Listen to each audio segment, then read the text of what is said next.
सरोवर धरोवर छत्तीसगढ़ प्रदेश की अनेक कल्याणकारी योजनाओं में से एक सरोवर धरोवर भी है, जिसके तहत पूरे प्रदेश भर में स्थित छोटे बड़े तालाबों की साफ सफाई देखने, उसका सौंदर्यीकरण करना भी इसमें शामिल है। परंतु नगर पालिका निगम भिलाई क्षेत्र में आज भी कुछ ऐसे सरोवर हैं जो क्षेत्र की समिति और नगर पालिका निगम भिलाई के बीच में असमंजस की वजह से अपना अस्तित्व खोते जा रहे हैं। ऐसे ही एक तालाब स्मृति नगर में स्थित है, जिसे पंडित दीनदयाल उपाध्याय सरोवर का नाम दिया गया है, जो अपने जीर्णोद्धार का रास्ता देख रहा है कि कभी तो कोई रहनुमा आए और इस सरोवर का भी उद्धार हो सके। पहली नज़र में इस सरोवर को देखने से यह सरोवर नहीं बल्कि एक खाली मैदान सा नज़र आता है। यहाँ लगाए गए सूचना बोर्ड पर लिखी जानकारी के बावजूद भी लोग इसमें गंदगी करने से बाज नहीं आ रहे हैं। इस तालाब के अंदर शराब की बोतलें जहां दिखाई देती है, तो वहीं तालाब के इर्द गिर्द के नज़ारे को देखकर यह अंदाज़ा लगाया जा सकता है कि शाम ढलते ही असामाजिक तत्वों का जमावड़ा यहाँ कितना होता होगा। और ऐसी जगहों पर असामाजिक तत्वों का जमावड़ा होना लाजमी भी है, क्योंकि इस सरोवर के परिसर में उचित प्रकाश व्यवस्था भी नहीं की गई है। इसी वजह से यहाँ अंधेरा पसरा रहता है और इसी अंधेरों का फ़ायदा उठाकर असामाजिक तत्व द्वारा यहाँ पे शराबखोरी। स्थानीय निवासियों ने इस चीज़ की जानकारी भी दी कि यह तालाब अब प्रेमियों का अड्डा बन के रह गया है। सर, जैसे कि आप देख रहे हैं, स्मृति नगर भिलाई में पॉज कॉलोनी पे से एक है, लेकिन यहाँ के तालाबों की स्थिति देखें तो बहुत ही दयनीय स्थिति है। बहुत जगह शराब की बोतलें और बहुत सारी चीज़ें पाई जा रही है। इस पर आप क्या कह रहे हैं? भैया, शराब की बोतल पीना, सिगरेट पीना, लड़की लड़के को बैठना, ये तो सब यहाँ के लिए नॉर्मल चीज़ हो गई है इस तालाब में। और दूसरा क्या, यहाँ जो लोग रहते हैं वो भी परेशान, अंदर की भी वही व्यवस्था है। इसको तो अगर नगर निगम ले ले तो भी अच्छा है, और इसकी जो व्यवस्था करे उसको रखना चाहिए। कम से कम लाइट जले, यहाँ लाइट जलती ही नहीं, अंधेरा रहता है। देखो अभी भी तालाब किनारे लोग बैठे हैं, लड़की लड़के सब लोग। दारू और सिगरेट ये तो यहाँ के लिए बहुत साधारण बात हो गई है।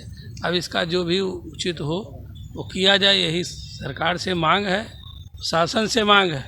और नहीं करेगा तो मार्केट की, हाँ, और ये पीछे मार्केट है, मार्केट के पास देखो कितना कचरा है, नाली आती है, नहर का पानी। इस तालाब सबसे बड़ी विडम्बना ये है कि न यहाँ कहीं तालाब भरने की व्यवस्था है और न निकलने की व्यवस्था है। नहर का पानी आता है, नहर में लोग सीपेज डाल दिए हैं, नहर का पानी आके से भर जाता है, वही सड़ता है। ये व्यवस्था है, इसका जो भी निराकरण हो सके वो सरकार करे। आप लोग देखो, जो कर सकते हो करो। That's all. स्थायी निवासी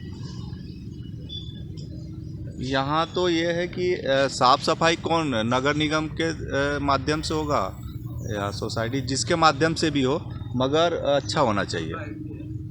और भी तालाब हैं, बेलवा तालाब है, उसको भी देख के, स्मृति नगर में तो उस टाइप का कोई तालाब यहाँ नहीं है, तो उसके देख के उसी हिसाब से इसका सौंदर्यीकरण करना चाहिए। स्मृति नगर गृह निर्माण मंडल के अध्यक्ष राजीव चौबे से इस परिप्रेक्ष्य में जानकारी देते हुए बीकेडी न्यूज़ टीम को बताया कि समिति द्वारा कई बार इस तालाब को स्वच्छ करने का प्रयास किया गया, परंतु नगर पालिका निगम भिलाई की उदासीनता इस तालाब के अस्तित्व को धूमिल करती जा रही है। मूलतः वो जो तालाब है वो स्मृति गृह निर्माण सहकारी संस्था के आधिपत्य की संपत्ति नहीं है, वो सरकारी तालाब है। और चूंकि वो स्मृति नगर कॉलोनी के बीचों बीच पड़ता है और स्मृति नगर के सदस्यों का उससे लगातार निरंतर वास्ता होता है, तो संस्था द्वारा, नगर पालिक निगम भिलाई द्वारा आज तक कभी उस तालाब के संधारण या किसी प्रकार की साफ सफाई या उस तालाब को लेकर किसी भी प्रकार का कोई व्यय किया नहीं गया है। स्मृति गृह निर्माण सहकारी संस्था द्वारा उस तालाब की गत वर्षों में कम से कम 4 बार खुदाई और सफाई की जा चुकी है, और संस्था द्वारा उसके चारों तरफ एक पाथवे बनाया गया है, लाइटें लगाई गई और उसका फेंसिंग करवाया गया है। उस तालाब को सुरक्षित रखने के लिए और प्रदूषण से बचाए रखने के लिए संस्था द्वारा अपने सीमित साधनों से जो कुछ भी हो सकता है संस्था ने किया है, जबकि ये जिम्मेदारी जो है वो शासन की या नगर पालिक निगम भिलाई की है, संस्था की नहीं है। और जहाँ तक कि उसकी गंदगी और प्रदूषण की बात है, उस तालाब के बगल से जो सिंचाई विभाग की नहर जाती है, वो नहर कातोल बोर्ड से लेकर स्टील कॉलोनी और नेहरू नगर होते हुए स्मृति नगर तक पहुँचती है। तो कातुल बोर्ड, स्टील कॉलोनी से लेके सभी लोगों ने, जो नहर के आसपास के रहवासी हैं, उन्होंने अपनी सीवरेज लाइन को खोल के डाल दिया है नहर में। तो सारा सीवरेज का पानी नहर के माध्यम से तालाब तक पहुंचता है और तालाब प्रदूषित हो रहा है। इसी वजह से आज से 4 वर्ष पूर्व स्मृति नगर के सदस्यों ने बड़ा आंदोलन चलाया था। 4 दिन तक भूख हड़ताल भी हुई थी और उस समय वैशाली नगर विधायक विद्यारतन भसीन जी और नगर पालिक निगम भिलाई, नगर पालिक निगम दुर्ग के दोनों आयुक्त यहाँ पर आए थे और उन्होंने आश्वासन दिया था कि शीघ्र अतिशीघ्र इसको किया जाएगा, इस प्रदूषण को रोका जाएगा। लेकिन उसके बाद भी आज दिनांक तक कोई कार्रवाई नहीं हुई है। संस्था द्वारा कलेक्टर को, नगर पालिक निगम भिलाई को,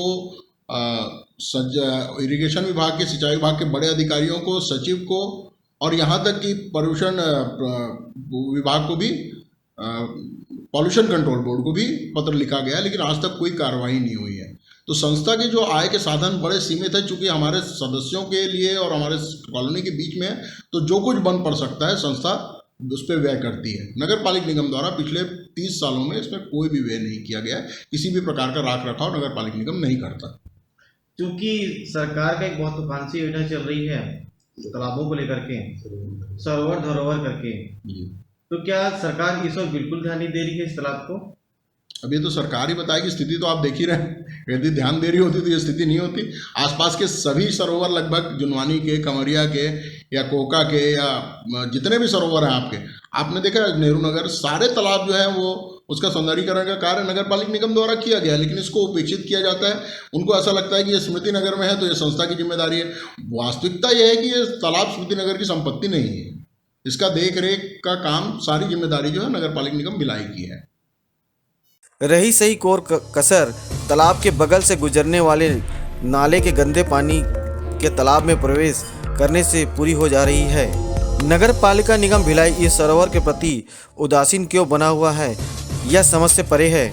परंतु कहीं न कहीं निगम भिलाई के द्वारा इस तालाब नज़रअंदाज करने का खामियाजा क्षेत्र के रहवासियों को उठाना पड़ रहा है, जो एक साफ स्वच्छ वातावरण पाने के लिए सुबह शाम इस सरोवर के इर्द गिर्द लगे फुटपाथ पर टहलने आया करते हैं। परंतु इस सरोवर को देखकर यह अंदाज़ा लगाया जा सकता है कि यहाँ आए लोगों को किस तरह का स्वास्थ्य लाभ मिल पा रहा होगा। मैं श्रीकांत दास, उप संपादक, कैमरामैन अमित के साथ BKD न्यूज़।